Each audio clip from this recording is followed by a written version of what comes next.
Hey guys, Nick here. So as promised today, I'm going to talk all about hormones. In particular, I'm just going to move the camera back. In particular, the ones that affect or impact how much fat we store around our midsection. So before I delve deep into that, guys, I first want to backtrack the last 2 weeks. See, the last 2 weeks, our objective was to stabilize your blood sugar and get you out of that peak and trough cycle. So you know that cycle where people consume something that's highly processed, sugary foods. They spike their blood sugar, then it comes crashing down. So they lay down more fat within a fat cell, it comes crashing down, they crave more food, they lack motivation and lack energy. So not the scenario that we're looking for if we want to transform the way we look and the way we feel. So the first 2 weeks was spent stabilizing your blood sugar, and we're going to continue that process as we go along the next 2 weeks as well. So we're not going to be introducing big starchy carbohydrate meals. They come later on, okay, which I'll explain at a later date. So our objective was simple: stabilize those blood sugars and flick on that fat burning switch. So through healthy fats, healthy protein and fibrous carbohydrates, you guys have done that. The next step, guys, is starting to look at another hormone that works alongside insulin. So insulin was our prime objective of the first 2 weeks. The second hormone that works alongside it is called cortisol, which is our stress hormone. And our stress hormone is what contributes to fat storage around our midsection. So if you think back to the email I sent you the other day, I talked about two types of fat. Subcutaneous, which is just a layer under the skin, and visceral, which is around our organs. So I'll talk about visceral at a later date as well, but today we're going to focus on subcutaneous. So when it comes to stress, any form of stress in our life, if we think back to that cycle that insulin was, where we were peaking and we're troughing, we're doing exactly the same with stress on a daily basis.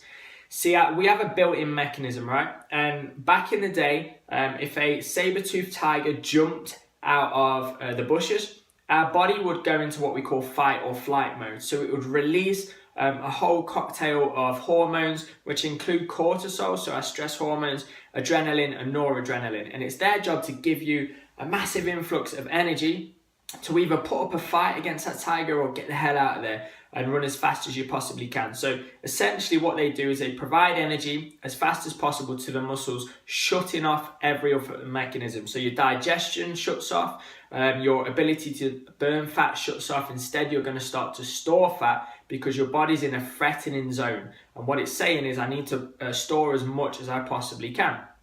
So back then it was essential to life, so we could survive.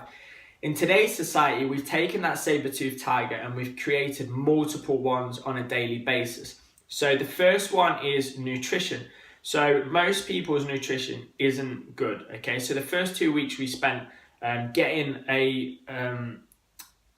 you to a point where you could stabilize those blood sugars. So therefore you're not going to raise that cortisol and that stress hormone. You're going to remove a lot of the processed sugars, which again lead to more stress on the body.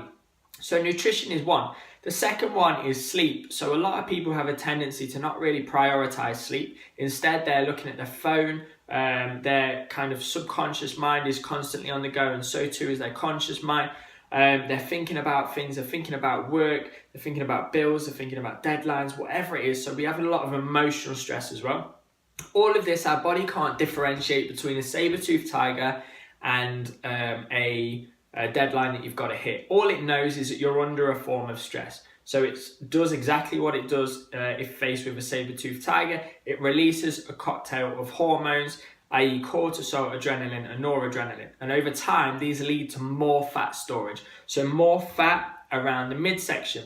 So over the next few emails, guys, I'm going to start to give you an insight into cortisol a little bit more and how we can start to combat it alongside insulin. So these are the first two hormones that we focus on over the 28 days. So we've done insulin, we're going to continue that process, and now we're going to drop in some strategies to help you to get out of the peak and trough cycle that is stress and that is elevating cortisol, and get you burning even more fat. So if you guys have any questions, let me know. I know that was a long video, guys. I'll make sure that the next ones are a little bit shorter, but I wanted to help you kind of gain a bit of an insight into understanding what cortisol is all about. So again, guys, any questions, let me know. Look forward to sharing some more info on the next video with you. I'll catch you soon.